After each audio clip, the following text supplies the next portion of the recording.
I'm a professional magician. I love what I do. I'm passionate about what I do. I enjoy inspiring wonder in people, and I like giving people a moment of something amazing that they haven't experienced before that they can take back and it'll brighten their day. Everybody's got a child inside, and it's a fun experience finding that in everybody, no matter how hardened or glazed over they may be. My name is Jacques, Sueur, and I am a professional magician.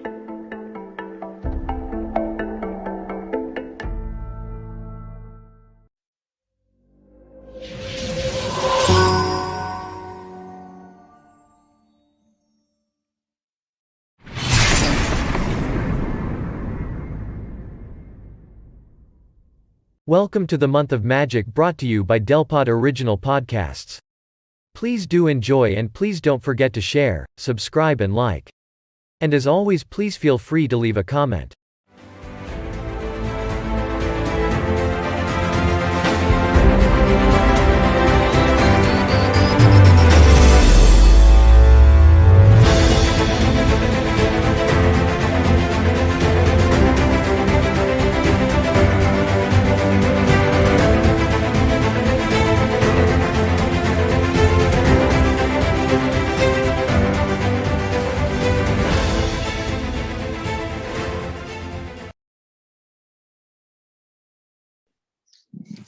Good day, Jacques. How are you, sir? I'm good, thanks. Nice to see you. Always, as always, yeah. Can't believe we just spoke off air, saw each other in 2015, 16, somewhere around about there. Time has flown now. Yeah. You're looking well. Yeah, thanks. Yeah, I didn't look that well like a year and a half ago, but I'm starting to pick myself up again. Good. I'm glad to hear that. Slowly but surely. So, Yeah, good. yeah. Right. So let's get back. What made you want to become a magician? I've always enjoyed the experience of magic, of watching magic. I don't think I've ever lost that. So as a lot of performers, they end up so caught up in the tricks that they forget what it's like to be a kid watching magic. I've actually just never lost that passion for that astonishment for what I see. But the first I got a magic set when I was a kid. My dad gave me a magic set, one of those Mickey Mouse magic sets with the little ball vase and the boomerang, the banana cards that grow bigger and smaller, all those basic tricks, matchbox. So I got that, and I chose for my parents. And then they took me to the Design for Living Expo in Cape Town. Right. And they had the College of Magic had a display up. And I remember seeing a fishbowl with a miniature woman inside it. I don't know yet. I haven't actually asked. I have no idea how it works, and I still don't know. But I remember seeing the fishbowl, and I thought, I need one of those. I was like, sure. 9-10 years old. I was like, I need one of those fishbowls. Yes. And then my parents got a flyer from the College of Magic, and then I signed up there. And it snowballed from there. It's all I've ever done since. Yeah, because I remember you used to help everyone that starts off there. I mean, you were the guy to go to. So. Oh, cool. So, yeah. Yeah. There's some great magicians in town. That's good news. Yeah. No, well, I've never heard anyone say anything bad about you. So. Thank you. It's like you were everyone's mentor at some point. So, yeah. Great. What was the first magic trick that you learned? Can you vaguely remember? The first one that I learned to do, probably the ball and vase, the little cup put the ball in, put the lid on, and then it disappears and appears in your pocket. That was probably the first one. And a drawer box. You have the box that opens up and there's nothing inside, and you close the box and then you open it and there's something appears magically inside. Those were the first two, as far as I remember. For the first two? Yeah. That's not bad. That's not bad. Yeah. Okay. And then in which year did you perform your first ever professional magic show? That I honestly don't know. I think I was probably 15 or 16. Okay. So that would have been 1991, around there. I think. but I'm useless. I'm useless with dates and times. Yeah, no, we all are. I'm not sure what, but I was young. I remember performing, not my first show, but one of my first shows I performed at my first kids' party, and it was teenagers, and I was actually younger than any of the kids at the party. Oh, yes. It was quite a thing. But also, in your defense, I mean, you've been asked to perform at high-end locations. So, I mean, it's no wonder that you can't remember where was your first one or second one or third one. It's been a long journey. Yeah, would you mind telling us a bit more about that? When I was in what would have been standard 6th grade, 8 at school, first year of high school, I knew then already that I was going to be a magician full time. And then I just started doing as many shows as I could for parties, and anybody that needed a magician, I'd say put my hand up and say yes, please. And then I started doing street shows and performing in restaurants, either paid or for tips. And busked as much as I could. The waterfront in Cape Town started up around that time, so I was able to get in there and do street shows. I was earning like 20 Rand a day, 10 Rand a day in copper coins, but I was like happier than anything because I was making more money from my magic. But it got better and then a lot of overseas performers came in, visiting from overseas for the summer seasons, and then I got to chat to them about what was overseas, guys from San Francisco and London, Europe, and so I got a picture of what it was like in other parts of the world. And then my first year after school, I decided to head overseas and go and busk internationally. And then try, my mission was to spend summer here, and then when it was winter here, go and spend the summer that side, so that I'd never see a winter. And it actually worked for a couple of years. I saw quite a few summers before I had a winter again, but then it was a really cold winter when I landed back.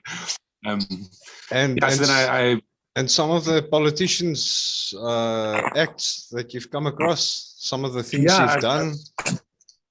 I've been able to, so especially when I was traveling, I'd say yes to everything. So I got to perform for a lot of celebrities and a lot of interesting audiences. I got to perform quite early in my career, perform for Nelson Mandela while he was still president.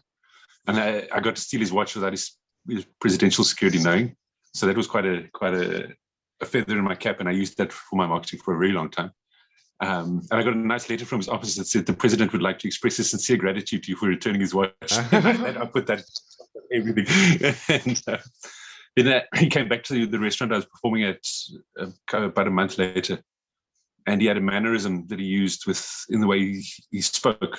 I noticed the mannerism. I could use his cover to steal his watch again. So I got to steal it a second time. I think his security knew that time. They were aware of it that time, but he played along, and he acted a little surprised. So I got to steal his watch twice. So that was a good start. And then just random people at events.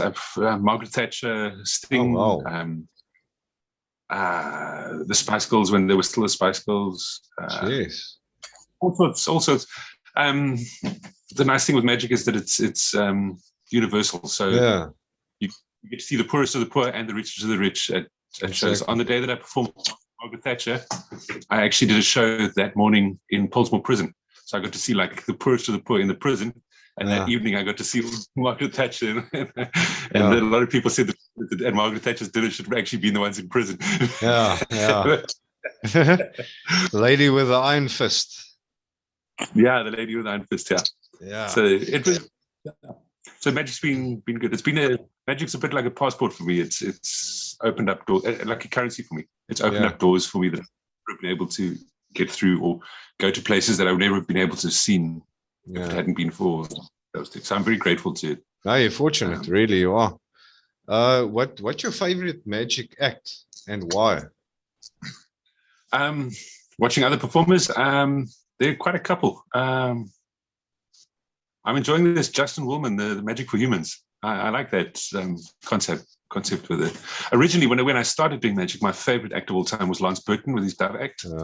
I was like every magician in the world. I was like, I want to get a tailcoat and black hair and doves. But so to watch, that was originally my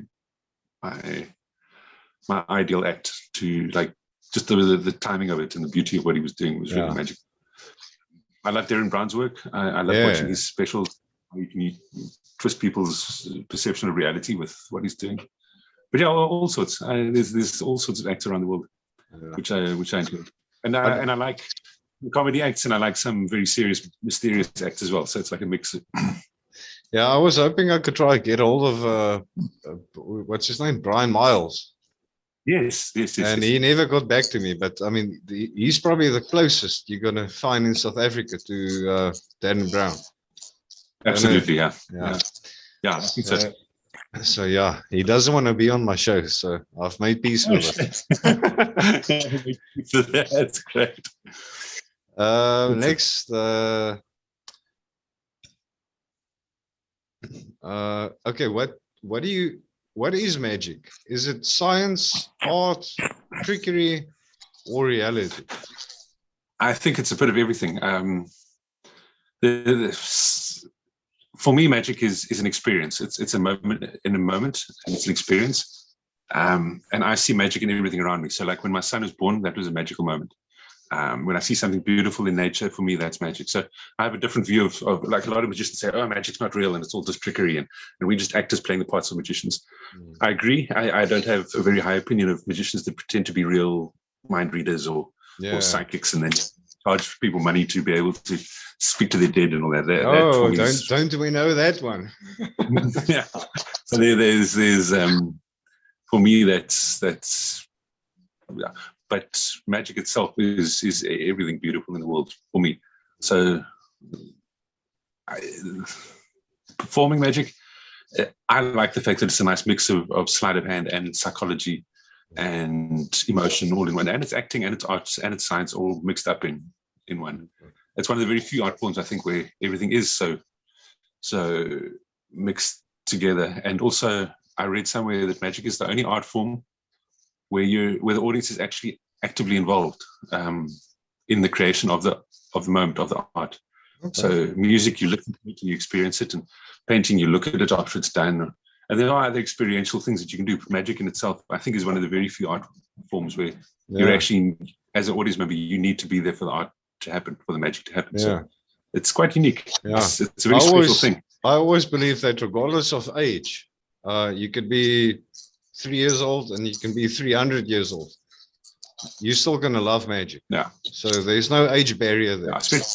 Depending on the shows you probably was it anyway. So yeah. Have you ever created your own magic, let's say a trick? I steal watches in my show and I return them. And the method that I use to steal watches is my own method. Oh, and I put out a DVD with Brian Miles, funny enough. Yes. On how to steal watches with that technique. So for me, that's uniquely my own. The method. I'm proud of that creation. But every trick that I do, I change it slightly. The way I do the bull switch is different from other magicians, and so each trick, although it's not completely my own, I have my own slant on each thing. But the watch steal for me is the most. My son's just woken up and laughing at you. Have you ever messed up during an act or performance? And what did you do to correct it? Many times. We all have it. I've had all sorts of. I've got some. I should actually write a book because I've got some good adventure stories from probably the most embarrassing one was when I was coming out of my teens, late teens, early 20s. I went to the Sueur in Amanus, and there was a family sitting there having lunch. Big farmer guy, and his daughter and his son, who was just as big as the dad and the mother, and they were sitting having a meal. And I went up to the table because I at that time I used to go around table to table and do some magic and then pass my hand around for tips.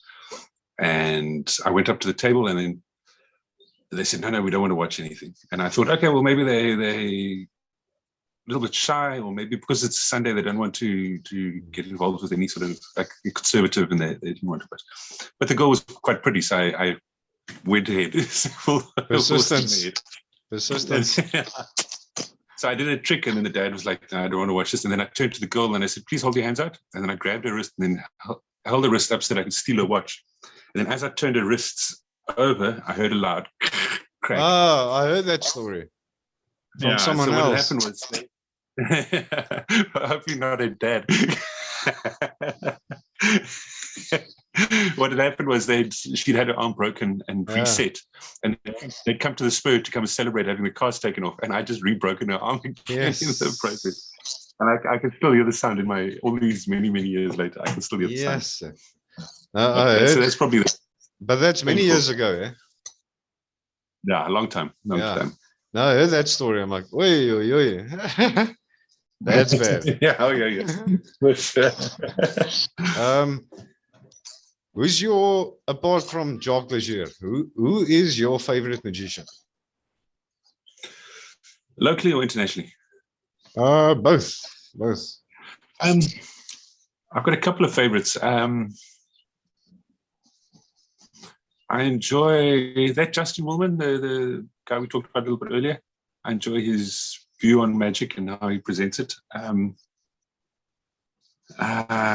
Shin Lim, obviously. Oh, yeah. Huge fan of Shin. Yeah, absolutely. There was a guy a couple of years ago called Cyril Takayama, American Japanese guy. There was a group called Them, Totally Hidden Extreme Magic. And they used to do magic for audiences, video clips on YouTube. Before YouTube was a major thing, but they sort of kicked off magic on YouTube. And then they would do magic for audiences that didn't know that they were having magic done in them. So there was two girls that did magic, a pretty Asian girl and a friend, and they sit at a restaurant table. And then there was like all little theater pieces that they did, but then people didn't realize what was happening. And like they'd sit at the restaurant table, and then they'd call a guy across from the bar, like obviously a businessman in town, and then he'd come and sit at the table, and then they'd say, nice to meet you, and buy a couple of drinks. And then next thing, a guy would come in the front door, and the Asian girl went, oh my God, it's my husband. I can't be seen with you. And then she put the tablecloth over her head. And then there's the other guy came from the door acting, and he'd say, what are you guys doing with my wife? And then he'd pull the tablecloth away and she'd be gone. And then the businessman has no idea what's happening. And he's like looking under the table, looking for the girl. And then the actor guy was like, what have you done with our wife? Where do you then you can see the guys freaking. So they did a lot of, I enjoyed that concept where Cyril was in that as well, where the magic was right in front of the audience, but they had no idea that they were part of the experience. That really must cool. be, So I enjoyed that. That must be cool, because there's nothing you can look out for. It happens. Yeah. There was another cool thing. They had a scene at a nightclub with a big glass window in Los Angeles somewhere, and then the magician goes up to two girls and he says, don't worry, I can get us into the club for free. There's my friends dancing inside. And then he waves at the people behind the glass window dancing in the club. And he goes up to the bouncer, big guy, and he says, can you get us to the front of the guest list? And then he tries to slip him $100, and the bouncer throws it on the floor and says, nobody gets into the club without my permission. So now the girls are getting all embarrassed now, because this guy has now told them they can get into the club, and now he's making them look bad in front of everybody in the queue. But the magician's got a long trench coat on, so he walks up to the window and he lifts the trench coat over his head and drops it, and he's gone. But he's inside. He's dancing and he waves at the girls through the window. What's going on? Like, where there's a will, there's a way. Where there's a will, there's a way. Yeah. So it's kind of like that, pretty much. I've got a lot of local magicians. Stuart Lightbody, Alexander, Jesse Brooke. Every magician locally has got something cool that they present. Yeah, Alexander's doing very well with his sideline business. He's doing fantastic. Very well there. At least there was something I'm glad to keep him above board while no bookings were coming in. Yes. So, COVID. Yeah. Right. Why is keeping a secret of paramount importance when it comes to magic? What's your opinion about it? I have a mixed view of it. Any magic trick in the world, I think you can probably find the instructions on how to do it on YouTube within like 10 minutes of Googling. so secrets have been laid bare to the general public. But saying that, most people that see a magic trick won't spend 10 minutes Googling how to find the instructions. So it is actually it. I think the experience of magic is astonishment and wonder.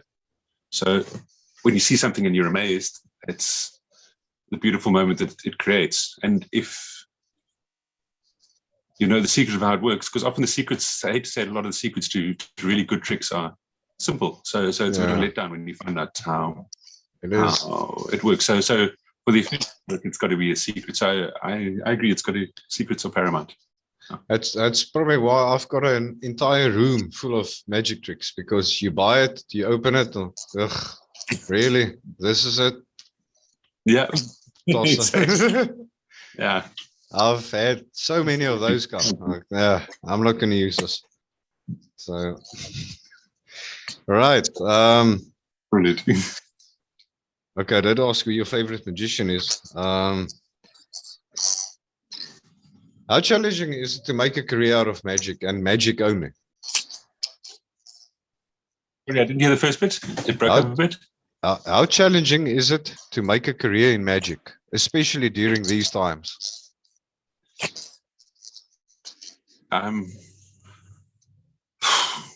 It's challenging. I've found a lot of people do magic as a hobby, but very few do it full time, because it is very challenging to do, like any art form. Because you never get a day off, and you never get a chance to. It's full force all the time. If you don't market yourself, you don't work. If you don't work, you don't eat, and if you don't eat, then you don't have a place over your head. So you've got to be working all the time, and you've got to be. So it's a very it's hard work, and a lot of people like the idea of doing it as a hobby because they don't want to have to do the shows when they don't feel like doing a show. Like when you're doing it as a career, when it's showtime at 8 p.m. on a Saturday afternoon, Saturday evening, and you've got the flu and you just don't want to get out of bed, you still have to get out of bed because it's your job. So vaudeville rule: the show must go on. Eh? Yeah, show must go on, boys. So it is challenging too, and I am being a magician during this time, during lockdown. It would have been very difficult to start a career in the middle of lockdown, but I've also got a feeling that after COVID has died down and things are back to normal in whatever sense they are, I think there's going to be a bit of a renaissance in the arts, because so many people have had time to sit in their rooms and practice what they're doing. There's going to be some really good entertainers and things coming out. So I'm hoping that it'll flourish and I'm sure it'll pick up again. It's hard work, but it's enjoyable. Always, It's hard work, but it's enjoyable work. It is hard work, but it also doesn't have to be hard work. Eh? I mean, as long as you enjoy it, then it's fun to it. Yeah. If you have fun, you're going to enjoy it.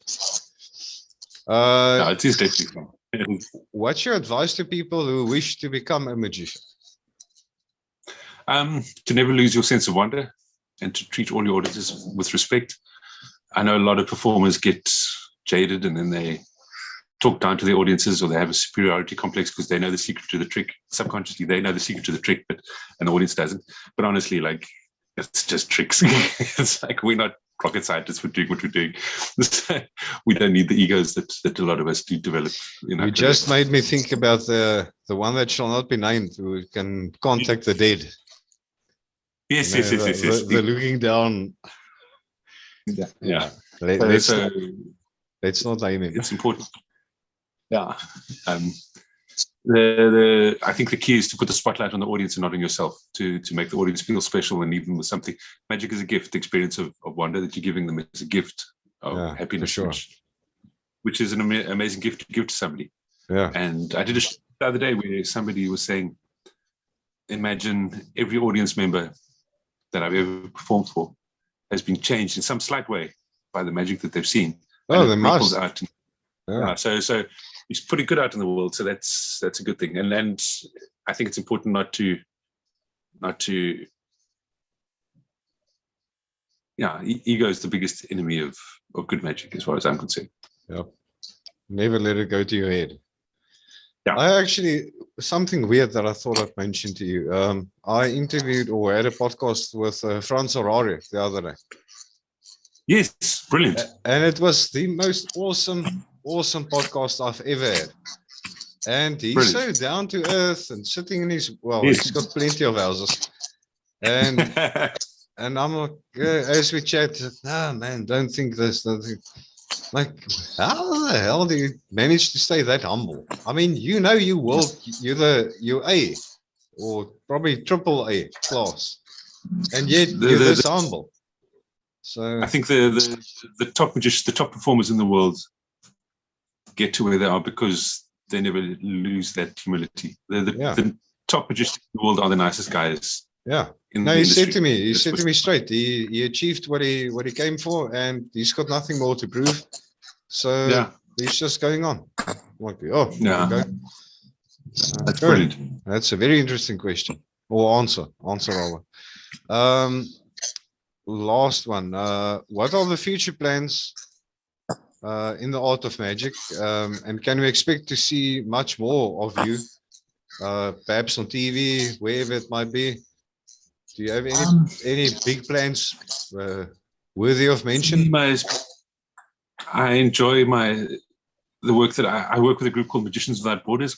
So we perform for groups in townships and teach magic to children in gangs, and I enjoy that work because we're changing people's lives in a positive way with what we're doing, and you can actually see the tangible results of what we're doing, giving them a better view of themselves and the society that they're in. So I'm very actively involved in those sort of shows. And although I still do other shows so I can pay the rent, I prefer to do those shows. But it's not publicized shows, so I don't think I'll ever have a TV show anytime soon or anything like that. I'm just going to keep in the trenches doing my thing out in the bush with doing card tricks for little children. So since we're on this topic, I mean, you've performed, I think it's safe to say, thousands of times. And more often than not, you don't charge a cent. So, so how do you survive? I don't always ask my children that. I try and balance the corporate shows and the private parties that I do with it. That I do, but it doesn't always work, and I will often do more charity work than is responsible of me. But I enjoy the work very much, and I know I'm doing good in the world, so I'm happy to do it. Yeah, just something I've always thought of. It's, and this man still survives. Yet this next week he's doing it for free. Parties too. No. My money's never been one of my highest priorities in life. I don't think it should. Otherwise, you're going to otherwise you're going to chase money and lose the value of magic. Sure. My family and magic and life and things around me are more valuable. Not that money isn't valuable to me, but there are things more valuable to me than that. Yeah, for sure. I try. Now I think we all love money, but just enough, not too much. I mean, you know what you need money for. So if you can have money for X, Y, and Z, you're happy. So I said 25 minutes. We're almost there. Fantastic. Stage is yours. Want to see a trick? See a trick. Let's see a trick.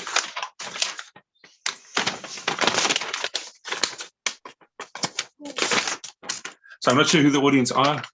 Are they magicians or are they lay people? A bit of everything. Good.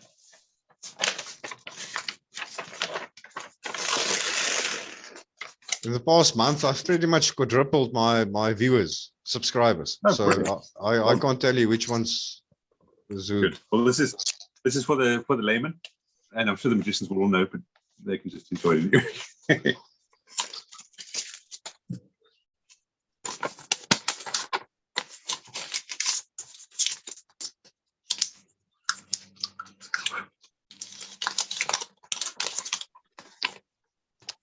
Whoa. And that's how you make money from magic. Tax free, man. Tax free. Yeah. Brilliant. If I send you a bunch of papers, would you be willing to make me some? Yeah. I've got about $200 here already. I'll send you 1,000 papers. A pack of 1,000. And then brilliant. You can keep a bit for yourself. Just send the rest down to me. Awesome. Any other news, Jacques?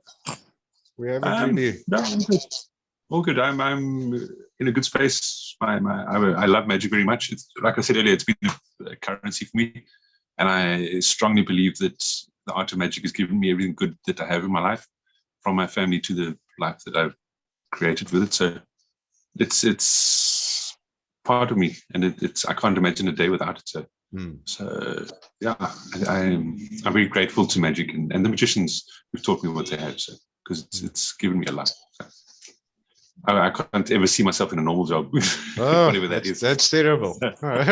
Yeah, nothing to enjoy about that. Been there, done that. So yeah, no, you don't miss out on anything there. Yeah. And you are your own boss, like you just said. The only thing is, if you wake up with a snotty nose and you feel, nah, I'm not going to get up, you screw yourself over. Whereas, regardless of how sick you are, you can have a stomach bug, you can have whatever thing is, you need to go to work. They first need to see how bad it is, and only then will they send you home. So I don't know. I guess it's both are evil. It's just when you do it for yourself, then you'll tend to have more motivation to rather get up and do it yourself. Yeah. Just my view. So absolutely. Yeah. Okay. Brilliant. Mr. Lejeune. Oh yeah.